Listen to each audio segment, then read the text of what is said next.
How is the sambal? It's not considerate. Big racist, okay? Why, hello there, food lovers, and welcome to The Hungry Immigrant, the place where flavors cross borders and cultures unite. I'm your host, Abang Brian, coming to you with stories, secrets, and the irresistible charm of Asian cuisine and heritage. Each week, we'll journey into the heart of what makes food more than just a meal. We'll talk to chefs, celebrities, home cooks, and food enthusiasts who have brought their heritage to our tables. From the bustling streets of Kuala Lumpur to the vibrant markets of Manila and Seoul to the Chinatowns of New York, Paris, and Toronto, we're exploring the magic of food that connects us all. So join us as we delve into the rich tapestry of Asian food culture and heritage, celebrating the traditions and innovations that make our culinary world so diverse and exciting. Now, get ready as today's episode promises to be a flavorful journey. Alright, so welcome back to another episode of The Hungry Immigrant. And this time around, I'm back home in Malaysia, in Kuala Lumpur, and I took the opportunity to try to meet up with as many of my friends and people who I feel have made a mark in Malaysia. And this one person, when I reached out to her, I think we only met once. I knew her since the days of One Nation MC, right? She's been in the industry for a very, very long time. I must say, she kind of like was there, very big, and then she disappeared a bit, and she came back a bit. And I think, lo and behold, the only time I met her was on this show called All Together Now. And we were judges or something like that. And I just met her like that, and we had lunch or something like that. She's a very nice person, and she has her own podcast as well. And I was like, okay, maybe I should talk to her, and I should make her a guest for Hungry Immigrant Show. And I don't even have a phone number. I just DM her on Instagram, and this person really touched my heart because she was so responsive, so positive. Like, yeah, I'm up for it. And like, literally, I'm paying no one for this kind of thing, okay? Like I said, this is a self-initiated effort to preserve our food heritage, right? Asian and Malaysian food heritage. So whatever I'm doing is really just, in Malaysia, we say sendirian berhad. You know, it's like I'm doing it on myself. Only people who do podcasts understand. Really? I think so. No, I see now all the I mean, radio trying to channels be doing like responsive, fancy. but I feel like I feel you, brother. Right? And let's like, do it. I'm like, wait, look, I used to be like a host of my show. Like, I have multiple shows. Like, I don't have to do anything. And now because it's on my own, But it feels amazing, right? To I think create something like if you're passionate about it, you don't give. Because I used to be like, oh my God, will that paint a very lowly picture of me that I am now bowing down to ask people to come on my show? You know what I'm saying? And I was like, you know what? people who love you love you. That's true. That's true. That's true. And so we have today with us a singer, a dancer, a wellness enthusiast, Oh yeah. podcaster. What else has she not done? She's coming out with a new album. Dance She's teacher. everything. She's everything. Dance teacher. Dance teacher, okay. Yoga Yoga instructor. Her original name, if I'm correct, is Shamimi Amalina. What's your father's name again? No, Hisham. Norisham, yes. That's good. You pronounce it well. Yep. I would have Malaysia lah, so correct lah, You right? know what I'm saying? Like Where? some people don't know how to pronounce my middle name. Amalina? Yeah. How would they pronounce it? They say like Amalina. Amalina. Okay, so Malena. Amalina. She's also known as Mimi Fly. Yeah. Yes, so we have Mimi Fly on our Thank show you. today. Thank you so much for having me. How are you? I'm good. I'm fantastic. You look good too. I look good. Yeah. I think Did I, this shirt did is I really tell you too about this tight. shirt? Everything is busting out. It's like, I don't know. Every time I come back to Malaysia, I have to have my nasi lemak. I have to have all these like yummy food. And I feel like sometimes my shirts are just a little bit too tight. Oh God. Talking But- about nasi lemak. Yeah. I think the best nasi lemak is at home. Yeah? Yeah. Okay, so let's talk about that. Obviously, we're here to talk about food. Start with maybe introducing yourself to the world. Okay. Hi. I'm Mimi. I'm at level 37 now. Of what? 37 years old. Oh! It's like some Pokemon level 37. I'm at level 37. Okay.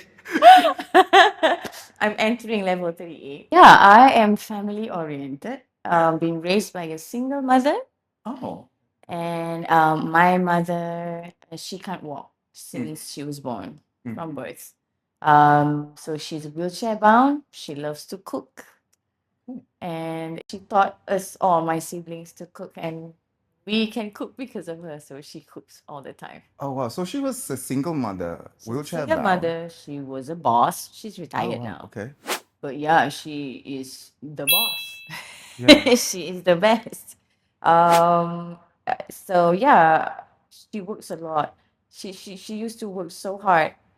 Growing up, we didn't have much money, you know. After we pay everything, Yeah. we just left with, I don't know, maybe 200 ringgit. Okay. So it's important to cook at home to survive. And like yeah, your butt was like there's definitely an extra stretch. Plus, Yeah. my mom with her wheelchair, it's just a bit too much for her to go out and eat. I think we are better now in Malaysia. Back in the days, places were not as accessible for people with different abilities. Correct. Um, And it's just too much of work Yeah. just to get to somewhere with her. Yeah. There are certain places it's not accessible to her. Right. So we are most of the time at home. So Yeah. I live in that kind of family, Brian. Right. So I'm always at home. I'm the first daughter. Just the three of us, my siblings. But we're tight. We're super tight. We're like a unit because because we survived together. Yeah. And yeah, so we're quite united in a way. Okay. Before we go to talk about your fondest memories growing up in the kitchen, and you talk about your mom cooking a lot, I just maybe it's a little shallow of me or ignorant of me, but like maybe other people also have the same question. It's like your mom is wheelchair bound and she cooks. How did you guys modify the kitchen, or how does she? No, so you see, our house is spacious so that she's able to move around. But a lot of things that needs to be placed on the ground floor, if you know what I'm saying. Right. It's not really up on the cabinet. Yeah. So mostly I place so that it's reachable. She's an amazing multitasker. She can clean and cook at the same time. So I love that about her. So yeah, she kind of like forced us to be in the kitchen with her because you gotta help her, right? Like That's you're gonna watch your mom with a wheelchair by herself cooking. It's something that she kind of like she practiced this with us. So we always cook together. Right. And we always like when someone's in the kitchen, we help out. Like we always have to help out. So but that's how we learn. She's kind of like because we have to help her, but then we gain all the recipes. And these recipes are coming from, you know, my grandmother, my great grandmother. So and I can feel the difference eating outside and eating at home because I don't know. It's just the way she cooks is just. I think I'm a foodie because of her. Yeah, because she cooks good food.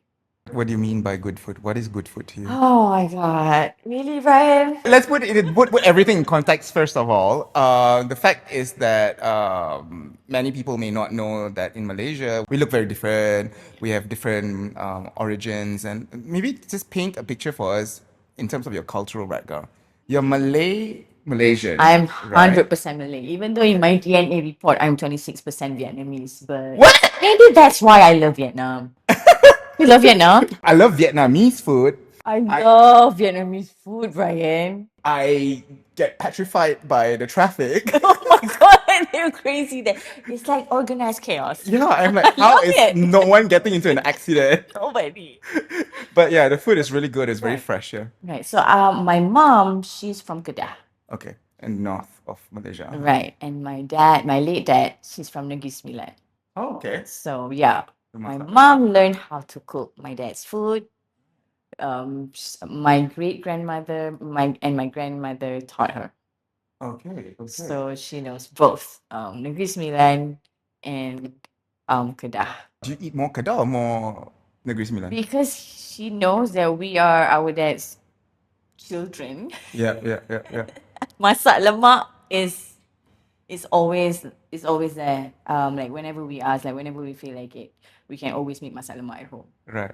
Because wherever we get stuff, we every time we go for grocery shopping, we know like these are the things that we need to be kept at home at all times. So masak lemak is just a dish very well known actually from Negeri Sembilan, which is basically it's Coconut. coconut gravy. It's a Yes. coconut gravy that's spicy. Turmeric. Serai. Like when we talk about masak lemak, right? This particular dish, there are a lot of versions of it, and like I think the one masak lemak that I first learned was from this makcik, this auntie who told me that all you need is turmeric, serai, and bird's eye chili, and a bit of garlic. That's it. Yeah.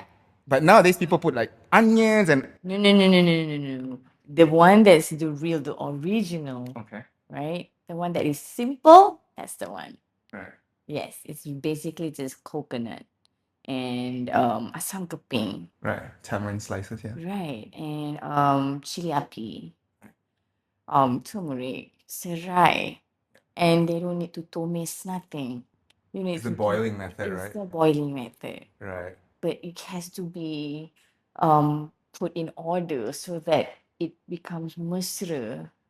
You know what I Wow. mean? Okay, Yeah. so what is the order? Okay, so again, let's explain to people. When we say tumis, it means to saute. So a lot of Malaysian dishes, we start with a spice paste, right? Which originally we would use pestle and mortar to actually pound and not blend. People blend now. I feel that it's different.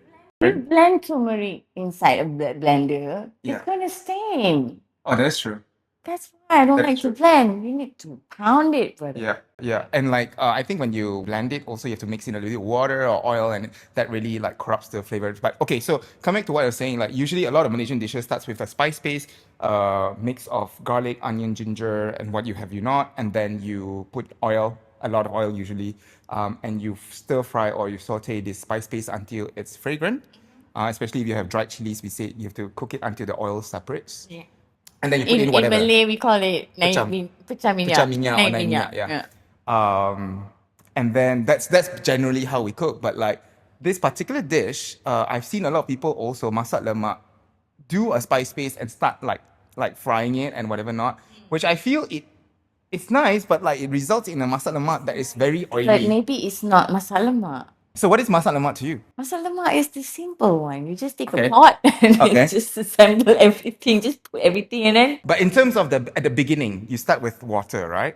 We start with What do you start with? santan, Oh, you start with santan straight away. Okay. and then we blend the chili, right? Okay, we pound the chili. We put the chili, and we pound the chili with the turmeric. So Okay. it becomes a paste Right. together. You don't need to even boil it yet. You just Okay. put everything. Take serai, Okay. put the serai, and then let it boil, let it simmer for a while. Oh. Right. Okay. And then put the chicken. The water from the chicken is Right. gonna mix with the santan, with the coconut milk, right? Mhm. And then only you put these potatoes Mhm. and maybe some water for the potatoes. Huh. And then it will just simmer nicely. Okay, so Of course, salt, yeah, salt, but sugar. that's it. Yeah, no sugar. So No sugar? in my house, Ah. Mama practice no refined sugar in all her lauk. All right, in the dishes. Where do you get the sweetness from if you don't use? So for instance, this one from the coconut milk, I understand. Let's say you make a sambal, right? You don't put Okay, sugar? only for sambal, she will put very little. Very little, okay. She's not. So that's the thing. Like when we eat outside, Yeah. we can taste this sugar, Mm. and I don't feel comfortable Right. because it's not like that at home. Right. At home, it's just very minimal. But that's why I love these dishes, because I think there is a lot of complexity in the simplicity that you are talking about. Number one, like I'm looking very perplexed because like the way I would cook masak lemak, I'm also a true believer that it should not be anything more than just bird's eye chili, turmeric, and serai. you forgot the asam keping. And asam keping, which is the tamarind, right? Dried tamarind. But my point is that usually I would start with a mixture. Either would start with water, or I would start with a mixture of water and coconut milk. And the reason I would do this, I was taught this because in masak lemak, in this particular dish, you don't ever want to break the coconut oil, right? The coconut milk. So what happens is that we have dishes in Malaysia where we cook the coconut milk till it separates the fat, separates from the milk, like rendang, right? We cook it really long until it separates. But for masak lemak, I would say that if you cook masak lemak, the fat separates. You don't know how to cook masak lemak, right? So the way you describe it, I would understand you don't even need sugar because it's so sweet from the very beginning because of the coconut milk. But you use 100% coconut milk. But you have to be very, like I said, it's simple, but it's complex because you have to watch the fire really, really closely. Like if we want to cook masak lemak, somebody gotta be there in front of the stove to stir slowly. So, what are your other fondest memories growing up in the kitchen? Yeah, because we love spicy food. That's what I realized. In my family, we love spicy food. Another dish that I want to share with you is this udang chili kicap. Okay. Okay. It's so good. But it's so simple, right? It's so simple. Okay. But you need Sabah prawn. Oh. Prawn from Sabah. Wow. The big one. Yeah, the big ones. The Yeah. juicy one. Yeah. Like the one that got blue stripes on it. Yeah. And huge, chunky. Yeah. Right? Just one person can just have two and it's good. No, let's talk about chunkiness. You used to be much more chunky than you are now. Really? And I would understand, like, if you tell me you like the masak lemak, you like all this, and the udang masak kicap basically is, I'm really loving all the recipes that you're telling me because it represents who you are. The simplicity of it and the honesty of dishes. Like, masak kicap is basically chili and soy sauce. You know what I'm saying? Basically masak kicap means cooked in soy sauce, right? That's it, yeah. It's so good. Yeah, so how are you like now, not chunky? With all this like really fatty foods. I must say, okay, I used to be like 24/7 foodie, Okay. but now I'm like occasional foodie. Like social foodie maybe. Okay. When I travel, I eat. But yeah, back at home. But this is what I learned throughout the years, when I started to learn more about how my body respond to food. Okay. Right? Because yes, we love all this. I mean, I love all this food, but I know that too much carb for me is actually bad for me because my body easily retain water. So eating carbohydrate is something that I have to monitor. This is why I learn because then I know, okay, because we have different types of body, right? I'm not trying to say like don't follow your culture. Right. If we follow culture without learning how to live with our culture, makan diri, Yeah. we have the highest case of diabetes in Malaysia. And obesity, yeah. Right, Yeah. and obesity. Like if we keep following eating like how we usually eat, it's just gonna make you fat. But so How do you just balance be that? in the balance. How do you balance that? By Okay. making mistakes. I've seen you across the years. I mean, the first time I met you, I was like, I actually know you. Like, I've always admired you from afar. Aww. Right? And we don't come from the same world, right? But I just found out that we are both like child of reality shows.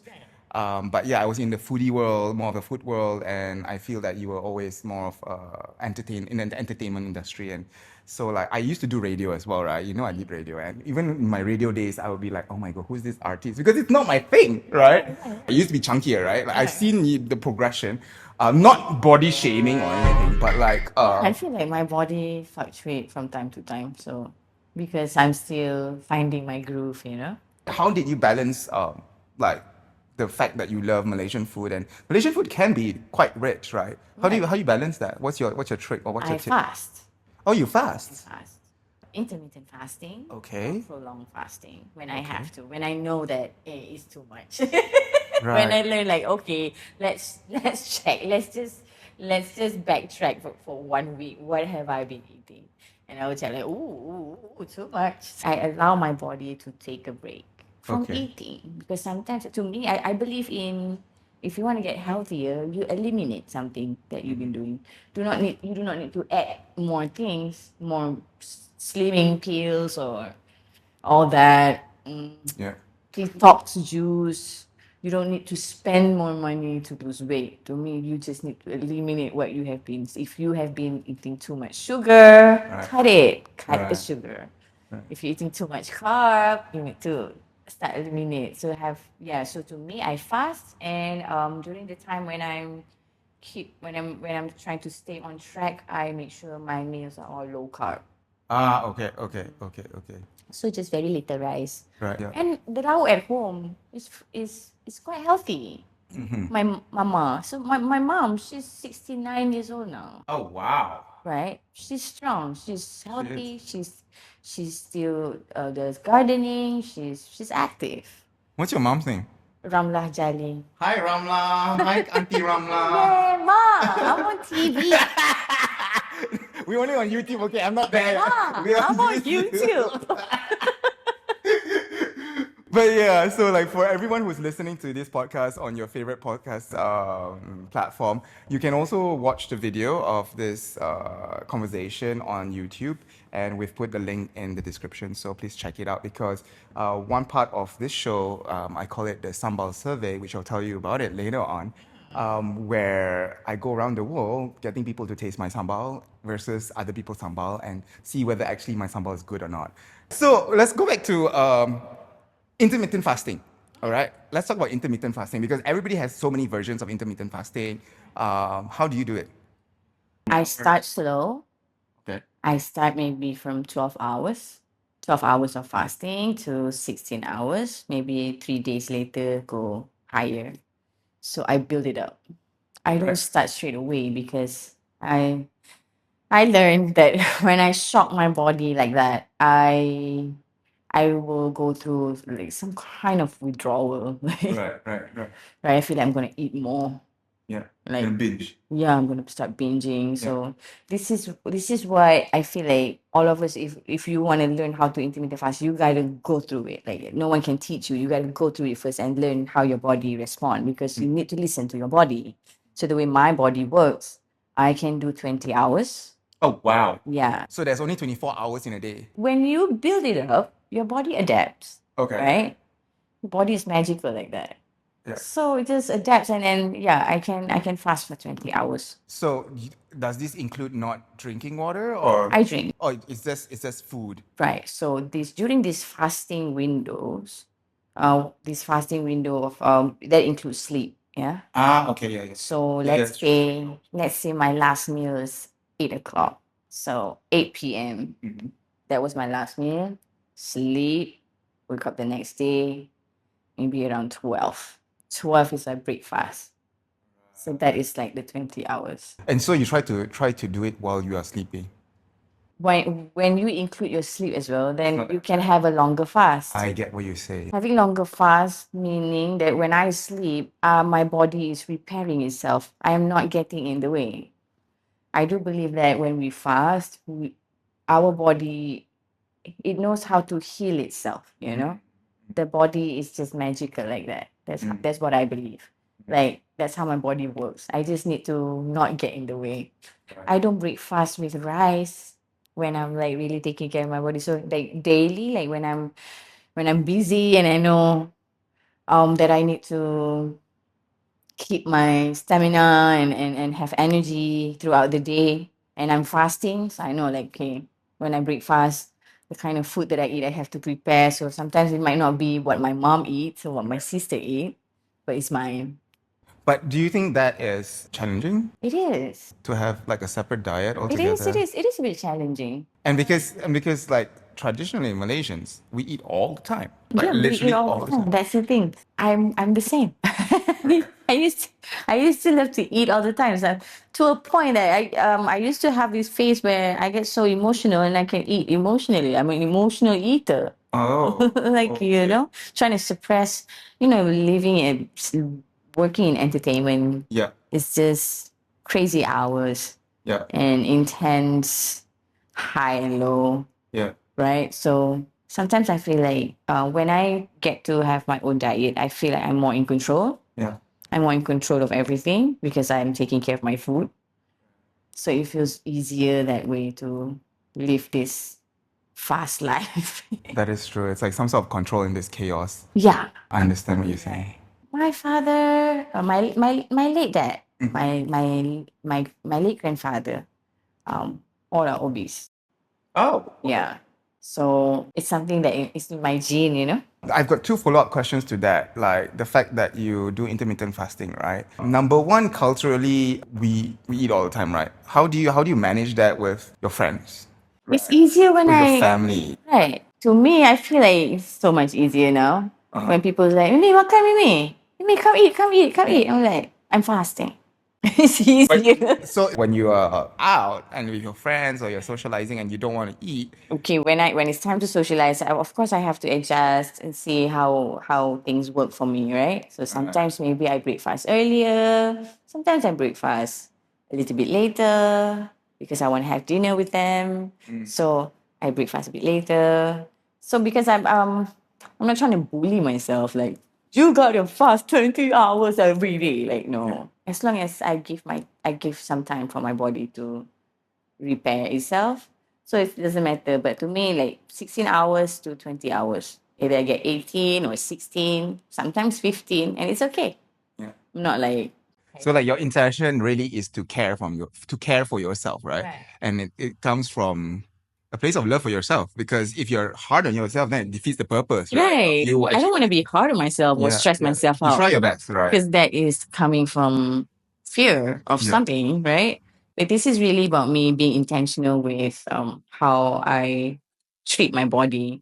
Okay. The thing is, if food is good. Food is not enemy, but it's just that once you get to know your body better, then you start to decide better, or at least you will try to experiment certain lifestyle that either gonna work for you. Do you feel good? Because to me, like this, whatever that I'm doing, I feel like it feels good. Right. Yeah, it feels good. Okay, so then the second question to this is if y'all don't know Mimi Fly, like she is not a person who will stand on stage and sing. She is gonna be jumping around, moving around, just moving. Am I not right? Right. So my question to that is like, don't you feel tired? Whoops, did we just run out of time? Looks like we were having way too much fun. Mimi Fly left us hanging right when she was talking about mistakes and lessons learned. But don't worry, we're not done yet. Join us next time on The Hungry Immigrant, same time, same place, as we pick up right where we left off with Mimi. Trust me, you don't want to miss this one. We'll dive into something that hits close to every Malaysian's heart, the sambal. But not just any sambal, Mimi Fly's got a spicy tale or two about being considerate with sambals. So grab your favorite plate of nasi lemak and tune in. We're serving up more stories, more laughter, and of course, more love for food. Till then, terima kasih and thank you for joining us on yet another episode of The Hungry Immigrant. It's been a delightful feast of stories and flavors that remind us just how much food brings us together. Now don't forget to subscribe to our podcast on your favorite platform so you'll never miss an episode. And if you loved today's culinary journey, leave us a review and share the episode with your friends and family. Your support helps keep our traditions alive and our tables more diverse. Do follow us on Instagram at Hungry Immigrant and my personal account Abang Brian for behind the scenes looks and extra tidbits from each episode. We love to see how food inspires you, so do tag us in your next food adventure. I'm Abang Brian, reminding you to savor every bite and cherish every moment at the table. Until next time, keep your plates adventurous and your hearts open.